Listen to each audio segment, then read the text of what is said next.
Hi everyone, welcome back two nations academy. जो मैं पढ़ा रही हूँ आज वो है हिस्ट्री, ओके, क्लास 11th का अर्ली सोसाइटी। और आई एम रियली सॉरी कि मैंने इससे पहले वाले लेक्चर्स में आपको ये लेक्चर प्लान नहीं बताया था, तो आपको ऐसा लग रहा होगा कि लेक्चर बहुत लेंथी जा रहा है। बट अगर आप ध्यान से देखेंगे तो आपको समझ में आएगा कि एक लेक्चर के टॉपिक को हम कुछ ही मिनट में कर रहे हैं कंप्लीट, राइट।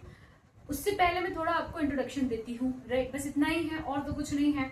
तो ये जो लेक्चर प्लान है, अब इसका स्क्रीनशॉट ले लीजिए क्योंकि इसी सीक्वेंस पर हम काम करेंगे, राइट। इसी सीक्वेंस को हम बिल्डअप करेंगे आगे, तो आपको ये सब पता होना चाहिए।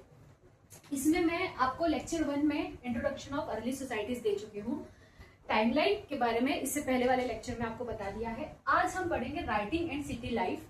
ये जो थर्ड लेक्चर है ये है राइटिंग एंड सिटी लाइफ, इसका इंट्रोडक्शन है, ठीक है। तो राइटिंग एंड सिटी लाइफ में जो थीम्स इन वर्ल्ड हिस्ट्री में आपका एनसीईआरटी मैंने बताया है, उसमें आज का जो लर्निंग ऑब्जेक्टिव रहेगा वो रहेगा आपका what is Mesopotamia, why is Mesopotamia called as a cradle of civilisation. क्यों देखो, पहला कि मेसोपोटामिया क्या है, ठीक है, और दूसरा कि हम उसको क्रेडल ऑफ सिविलाइजेशन क्यों कहते हैं, मतलब कि यहाँ से ही सिविलाइजेशन की उत्पत्ति हुई है। क्रैडल का मतलब होता है कि बच्चे का, नवजात शिशु का वो पालना जहां पर बच्चे ने पहली बार जब बच्चा जन्म लेता है, उसके बाद उसको सबसे पहले जिस क्रैडल में, जिस झूले में रखा जाता है उसको क्रैडल कहते हैं, राइट। जहां पर नवजात बच्चों को रखा जाता है जिस झूले में, तो क्यों उससे हम मेसोपोटामिया को कहते हैं the cradle of civilisation. Third है why did cities first develop there, क्यों वहीं पर ही मेसोपोटामिया में ही सबसे पहली सिटी डेवलप हुई। फोर्थ है आपका व्हाट इज अर्बनाइजेशन, अर्बनाइजेशन क्या है। फिफ्थ है आपका why is geography important in history, कि जियोग्राफी क्यों इंपॉर्टेंट है हिस्ट्री के अंदर, ठीक है। इतिहास में भूगोल का क्या उपयोगिता है, क्यों इंपॉर्टेंट है, राइट। फिर है आपका what is division of labour, labour में क्या डिवीजन है, लेबर में और अपर क्लास में लोअर क्लास वाली बात यहाँ पर हो रही है। उसके बाद है why was writing invented, writing का इन्वेंशन क्यों हुआ, ठीक है। राइटिंग की खोज कैसे हुई, क्यों हुई एक्चुअली ये है क्यों हुई थी। How are cities different from villages, कि सिटी जो है वो विलेजेस से अलग क्यों है। तो सबसे पहला जो पार्ट है हमारा, what does writing and city life means, ठीक है। Just give me 1 minute, I think ये कैमरा हिल रहा है, ठीक है, चलो मैं बताती हूँ। तो हमारा पहला टॉपिक क्या है, पार्ट 1, जिसमें हम इसमें पढ़ेंगे राइटिंग एंड सिटी लाइफ। इसमें सबसे पहला पार्ट क्या है, वो कह रहा है what does writing and city life mean, इसका मतलब क्या है। तो राइटिंग का मतलब है रिकॉर्डिंग स्पोकन लैंग्वेज, ओके, उस लैंग्वेज को जो मैं बोल रही हूँ, ऐसी ही लिखी हुई लैंग्वेज को रिकॉर्ड करना, लिखी हुई लैंग्वेज का रिकॉर्ड करना, ओके। सॉरी ना, कैमरे से हटना पड़ा, हाँ, फैन बंद करने के लिए हिल रहा था ये फोन। तो writing means recording spoken in language using visible symbol और साइंस, मतलब सिंबल, चिन्हों का, और साइंस का, चित्रों का, इनका इस्तेमाल करके जो हम बोल रहे हैं उसको पेपर पे उतारना, ठीक है, उसको लिखना, इसको कहते हैं राइटिंग।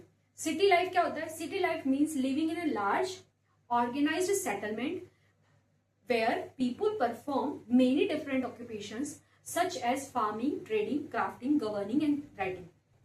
सिटी लाइफ का मतलब क्या है, वो रहने की बड़ी जगह जहां पर ऑर्गेनाइज्ड तरीके से सेटलमेंट हो, कि क्राफ्टमैन्स यहीं रहेंगे, फार्मर्स यहाँ रहेंगे, ट्रेडर्स यहाँ रहेंगे, ये ऑर्गेनाइज्ड सेटलमेंट हुआ।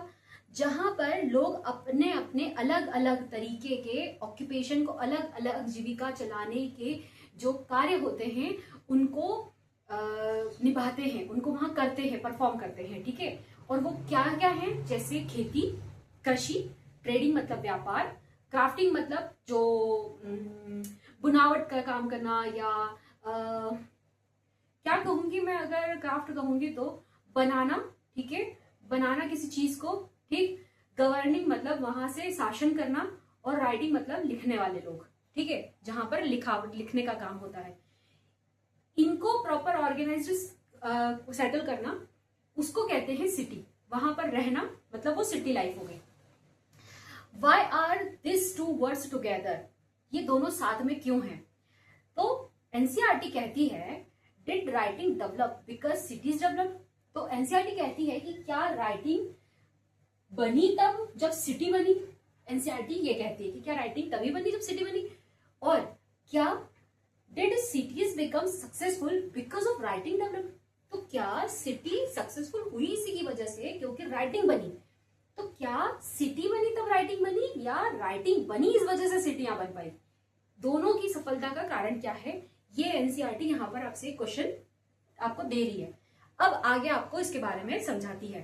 तो सबसे पहले इसके सबसे पहले पॉइंट पर हमने ये देख लिया कि सिटी राइटिंग क्या होती है और सिटी लाइफ क्या होती है। दूसरे पर हम जानेंगे व्हाट इज मेसोपोटामिया। तो मेसोपोटामिया है वो लार्जेस्ट, सबसे पुराना, सबसे बड़ा सिविलाइजेशन था, मतलब विश्व का सबसे पुराना सिविलाइजेशन है मेसोपोटामिया, ठीक है। और वो कहाँ डेवलप हुआ था, लैंड बिटवीन यूफ्रेटस और टिग्रिस रिवर के बीच में। जो टिग्रिस रिवर और यूफ्रेटस रिवर है उसके बीच में जो धरती थी, जो लैंड एरिया था, वहां पर मेसोपोटामिया बसा था। अब वहां ही क्यों बसा था ये चीज भी जाननी जरूरी है, और मेसोपोटामिया को मेसोपोटामिया कहते क्यों हुए ये भी जानना जरूरी है।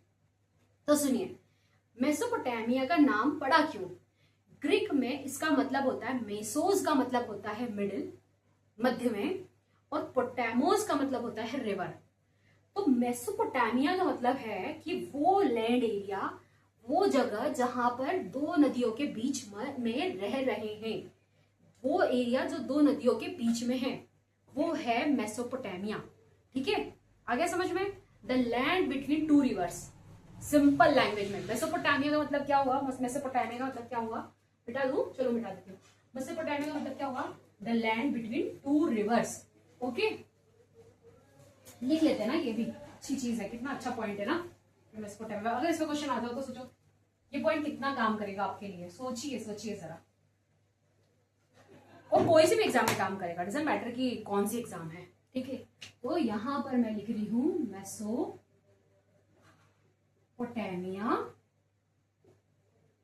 ये ग्रीक में इसका अर्थ है, मेसोस का मतलब है मिडिल,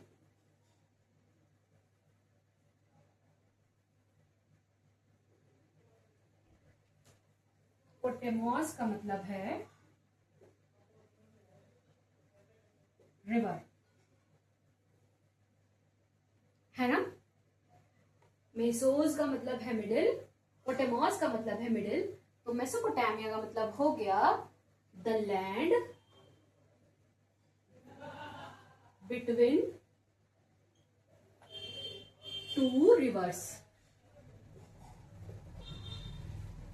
और ये रिवर्स कौन कौन सी है बेटा, यूफ्रेटस,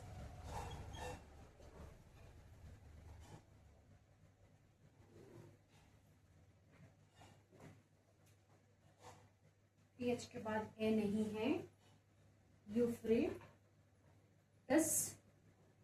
एंड टिग्रिस, ये दो नदियां हैं। स्क्रीनशॉट ले लो, आगे बताती हूँ, ठीक है। अब यहां पर आता है second point, why was it called the land between river. तो यूफ्रेटस रिवर है और टिग्रिस रिवर है, उसके बीच में मेसोपोटामिया है, ठीक है। साइड बाय साइड दो नदियां फ्लो हो रही है, इस वजह से ये दो नदियों के बीच में इसको कहा जाता है, ये कहलाता है दो नदियों के बीच में the land between two reverse, इसलिए इसको दो नदियों के बीच वाली भूमि कहते हैं। व्हाई इज मेसोपोटामिया फेमस, पहला क्यों फेमस है, पहला कि सबसे पहले नंबर की सिटी है वो दुनिया में, पूरे विश्व में जब कहीं सिविलाइजेशन नहीं था वो सबसे पहले सिविलाइज्ड हुई थी। मेसोपोटामिया सबसे पहले सिविलाइज्ड हुआ था, उसके बाद दूसरी सिविलाइजेशन आए। दूसरा, सबसे पहले राइटिंग वहीं इजाद करी गई थी, सबसे पहले अर्ली राइटिंग इन्वेंटेड ही वहीं हुई।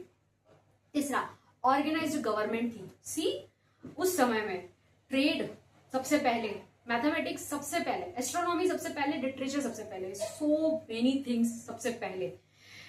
इट्स राइटिंग सिस्टम, ये किससे राइटिंग सिस्टम इन्फ्लुएंस हुआ था, इनके नेबर रीजन से, including Syria and part of Turkey, यहां से इनका राइटिंग सिस्टम जो था वो इन्फ्लुएंस्ड था, ठीक है, जो मेसोपोटामिया लैंग्वेज है वो वहीं से इन्फ्लुएंस हुई थी।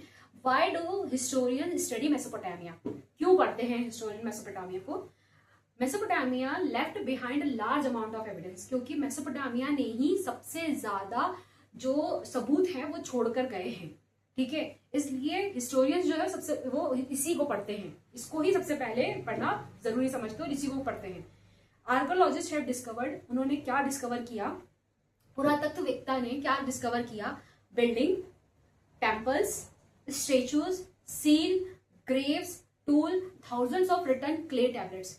सो जो क्ले टैबलेट्स पे ये लोग लिखते थे, और ये सबसे पहले जो है ये आपके हिस्टोरियंस ने या आपके आर्कियोलॉजिस्ट ने डिस्कवर किया। इस वजह से इसका सोर्स बहुत ज्यादा है, इसके एविडेंस बहुत ज्यादा है, इसके बारे में बहुत कुछ मिला हमें। और सबसे अच्छी बात ये है कि मेसोपोटामिया हम पढ़ सकते हैं, ठीक है, आर्कियोलॉजिस्ट है वो पढ़ सकते हैं। इस वजह से ये बहुत ज्यादा फेमस हो गया, क्योंकि इसके बारे में पता चल गया ना, डिफरेंट नेम ऑफ मेसोपोटामिया। हाँ, ये भी बहुत अच्छी चीज है कि अलग अलग नाम से मेसोपोटामिया को जाना जाता है। एक तो अलग अलग रीजन में अलग अलग नाम से जाना जाता है। सुमेर कहते हैं the southern reason in early record history, सबसे पहले वाले जो रिकॉर्ड्स मिले हैं उसमें मेसोपोटामिया को सुमेर कहते हैं। फिर अक्कड़ भी कहते हैं। अनदर इंपॉर्टेंट रीजन इन साउथ में, दक्षिण में अक्कड़ के नाम से भी मेसोपोटामिया फेमस है। बेबीलोनिया भी कहते हैं, after Babylon become an important city, क्योंकि इसकी जो बेबीलोन सिटी है वो बहुत इंपॉर्टेंट बनी अराउंड 2000 BCE में, 2000 BCE के अराउंड, बिफोर कॉमन एरा। मैं इससे पहले बता चुकी हूँ। जीरो मतलब जीरो से कॉमन एरा शुरू हुआ, कॉमन एरा से पहले मतलब जब जीसस क्राइस्ट का जन्म हुआ वो जीरो काउंट होता है, उससे 2000 साल पहले बेबीलोन बना था, बिफोर कॉमन एरा। बेबीलोन उस टाइम पर ये सबसे इंपॉर्टेंट सिटी थी, इसलिए बेबीलोनिया भी इसको कहते हैं। सदर्न रीजन बिकम, इसका सदर्न रीजन, मेसोपोटामिया का जो सदर्न रीजन बना था वो बेबीलोनिया कहलाता था। इसी असीरिया भी कहते हैं अराउंड 1100 BC के टाइम पर। क्यों? When Assyrians established power in the north, जब उत्तर में असीरियंस ने अपना राज्य स्टेब्लिश किया, अपना राज्य वहां पर जमाया, तो इस वजह से इसको असीरिया भी कहते हैं। अब part 6, languages spoken in Mesopotamia. Mesopotamia में कौन कौन सी लैंग्वेज बोली जाती है? सुमेरियन, ये इसकी सबसे पहली लैंग्वेज है, अर्लीस्ट नॉन लैंग्वेज है। फिर अक्कड़ियन कहते हैं, ग्रेजुअली रिप्लेस करी है सुमेरियन को इसने, कब? 2400 BC के बाद, ठीक है। अरामिक भी यहाँ पर यूज होती है, ये बहुत ज्यादा फैली, अबाउट 1000 BC के करीब ये बहुत ज्यादा प्रचलित हुई, और इसको आज भी it still, okay, still spoken in some part of Iraq today. ये आज के समय में भी कहीं कहीं इराक में बोली जाती है, क्योंकि मेसोपोटामिया आज का इराक है ना, समझ? अब okay, just give me 1 minute. अरे ये पीडीएफ कहाँ से लेगी, sorry. Okay okay okay okay okay okay okay okay okay, हाँ, ठीक है। तो हम, सॉरी बच्चों। उसके बाद आपका पार्ट 7 आता है, आर्कोलॉजी इन मेसोपोटामिया। मेसोपोटामिया में आर्कोलॉजी कैसी रही? तो आर्कोलॉजी इज द साइंटिफिक, ये तो मैं बता चुकी हूँ आपको आर्कोलॉजी क्या होती है, बट फिर से बता देती हूँ। आर्कोलॉजी डेफिनेशन है, archaeology is the scientific study of the past through physical remains. जो फिजिकल रिमेन्स है, जो वास्तविक चीजें हमें मिली है, वो सबूत है, और उसकी स्टडी को करना, साइंटिफिक तरीके से उसकी स्टडी को करना आर्कोलॉजी कहलाती है। इंपॉर्टेंट साइट मेसोपोटामिया की कब पहली बार एक्सकेवेट हुई थी? 1840s में, 1840 के दशक में, 1840 में उरुक और मारी, ये 2 साइट्स थी बहुत इंपॉर्टेंट, जो कि एक्सकेवेट हुई थी, जो कि खोजी गई थी, ठीक है। उसके बाद जियोग्राफी इन मेसोपोटामिया। जियोग्राफी यहाँ की कैसी है, क्यों इंपॉर्टेंट है, जानते हैं। जियोग्राफी इन्फ्लुएंस करती है, क्या क्या इन्फ्लुएंस करती है? क्लाइमेट को, क्लाइमेट से इन्फ्लुएंस होती है, वाटर अवेलेबिलिटी से इन्फ्लुएंस होती है। मेसोपोटामिया किन किन चीजों से इन्फ्लुएंस हुआ था, किन किन चीजों का, क्यों मेसोपोटामिया वहीं पर बसा, क्या कारण था, क्या भूगोलिक वहां पर चीजें थी अवेलेबल की सिविलाइजेशन सबसे पहले वहीं बना? तो क्या था? क्लाइमेट उस टाइम का, वाटर अवेलेबिलिटी दोनों तरफ से है, सी फार्मिंग अच्छे से हो सकती है, क्योंकि जहां बहती नदी है वहां पर सॉइल का जो अवेलेबिलिटी है वो बहुत उर्वरक होती है, बहुत ज्यादा फर्टिलाइज्ड सॉइल होती है। और आपने अगर मैं गलत नहीं हूं तो आपने कहीं ना कहीं अलुवियल सॉइल के बारे में सुना होगा, राइट।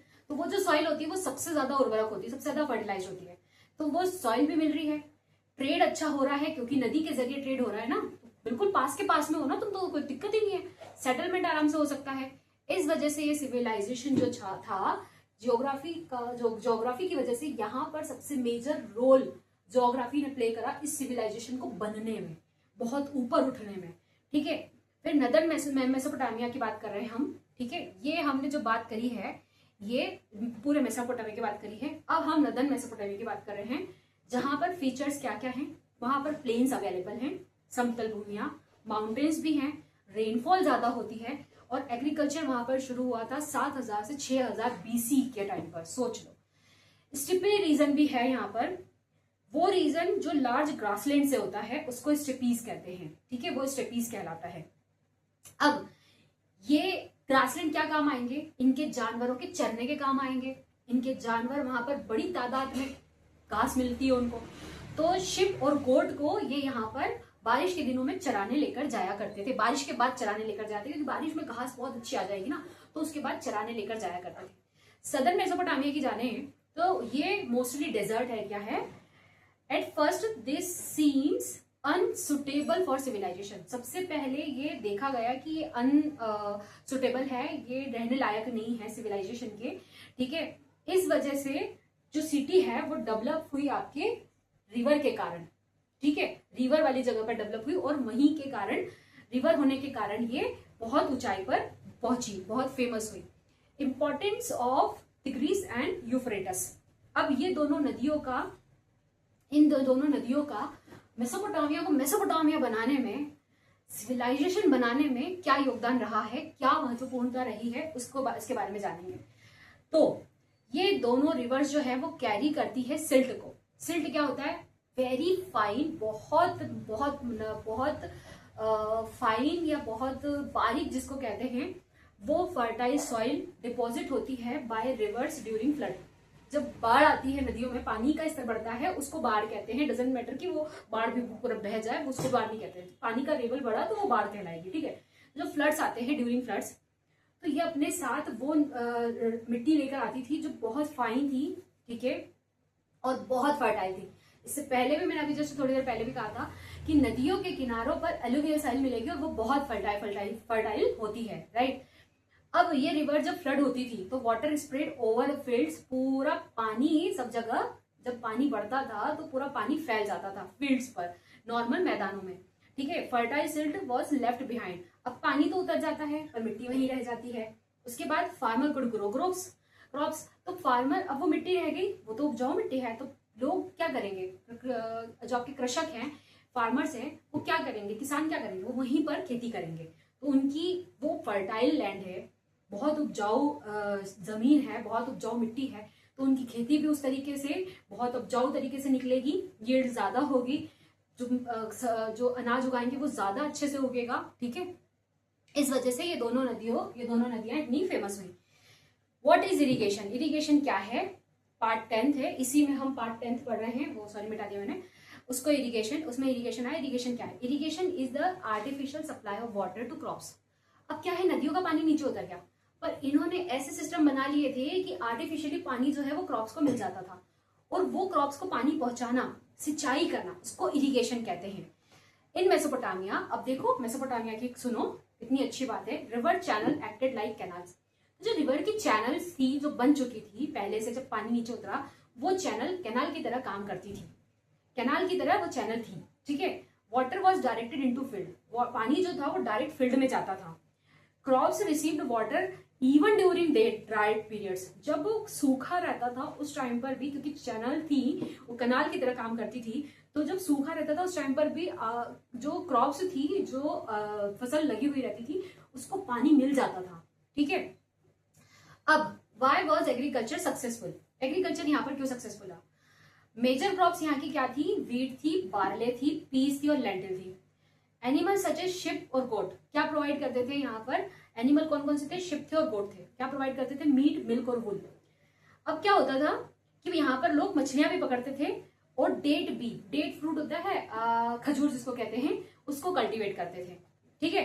तो इस वजह अब ये सब चीजें पानी की जगह पर बहुत अच्छे से उग जाती है ना, तो ये वह सब चीजें जो हैं ये आराम से इस सिविलाइजेशन को सपोर्ट करती थी बढ़ने में। What is urbanism? अर्बनिज्म क्या होता है? Urbanism means the development and growth of town and cities and the way of life associated with them. Urbanism क्या होता है? वो डेवलपमेंट, ठीक है, किसका? टाउन का बढ़ना और सिटीज का डेवलप होना, ठीक है, अच्छे से उन्नति होनी किसकी? टाउन की और सिटीज की, और वहां पर जो लाइफ उनसे जुड़ी हुई है उस लाइफ में भी डेवलपमेंट, उन्नति होना, ये होता है urbanism. A city is not simply a place with many people. City का मतलब ये नहीं होता है कि बहुत सारे लोग वहां पर रह रहे हैं तो वो सिटी कहलाएगी, नहीं। क्या होता है? इट इज अ प्लेस, ये वो जगह है जहां पर पीपल परफॉर्म करते हैं डिफरेंट अलग अलग तरह के स्पेशलाइज्ड ऑक्यूपेशन, मतलब सब अपने कामों में महारत हासिल करे हुए हैं, ठीक है। फिर पार्ट 13 आता है village life versus city life.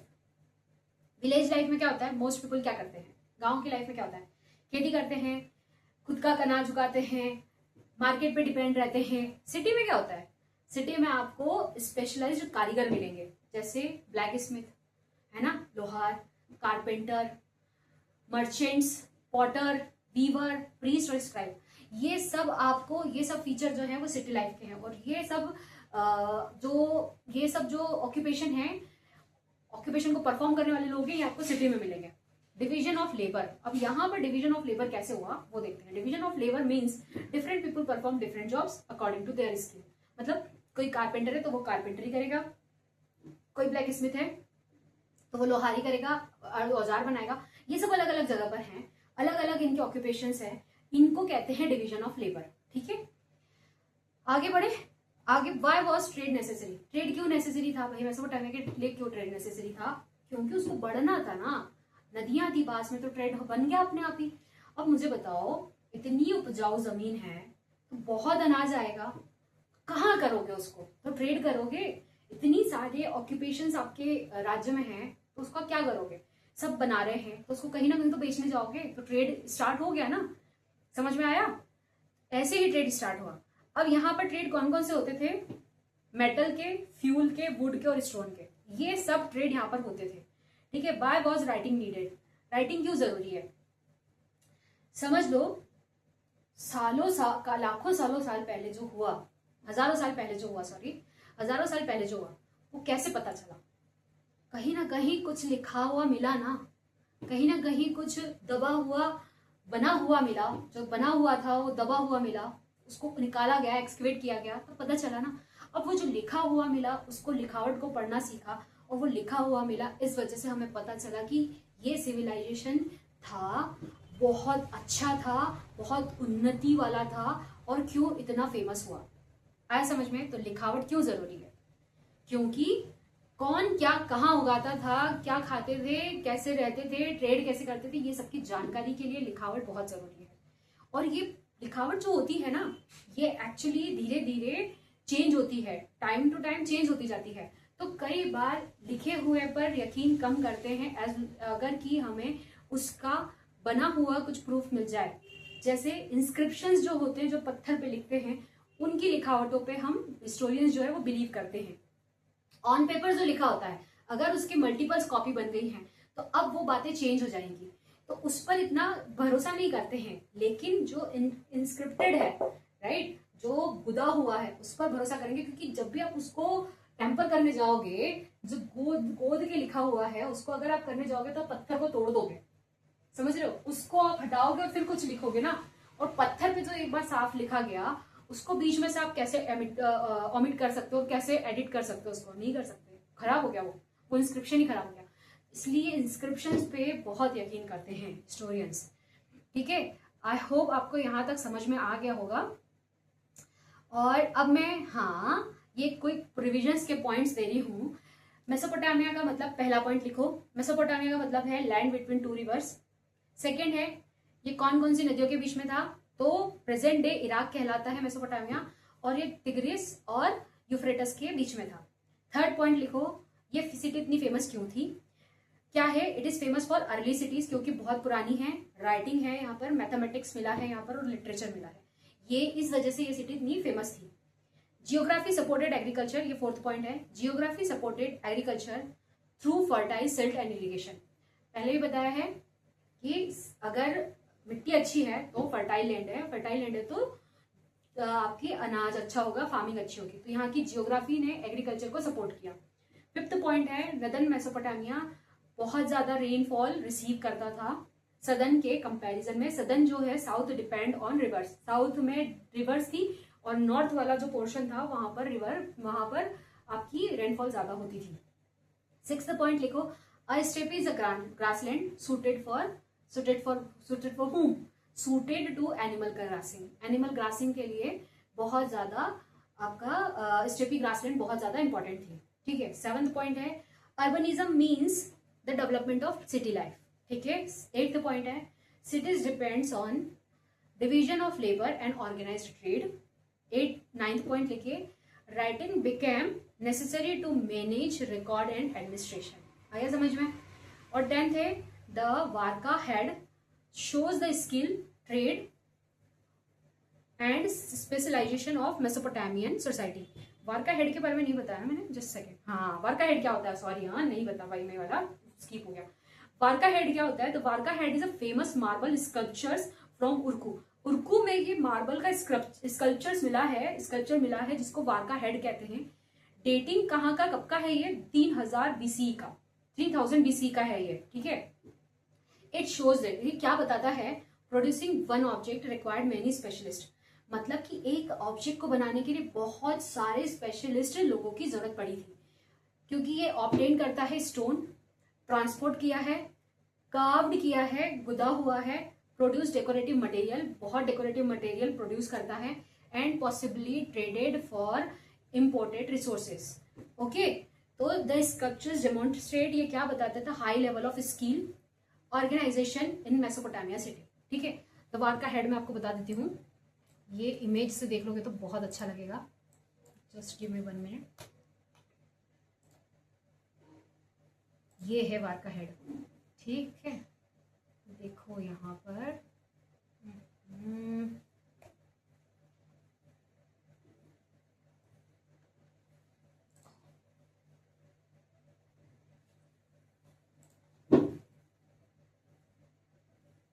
ये है।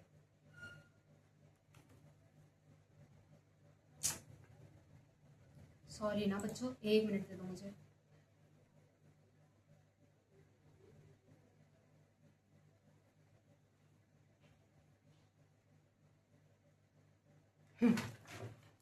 लो दिखाती हूँ, रखो, इस तरफ आने दो। ये दिखा, ये है वारका हेड। ओके, दिख गया ना? तो ये जो है ये बताता है कि कितने सारे स्पेशलाइज्ड की जरूरत लगी थी।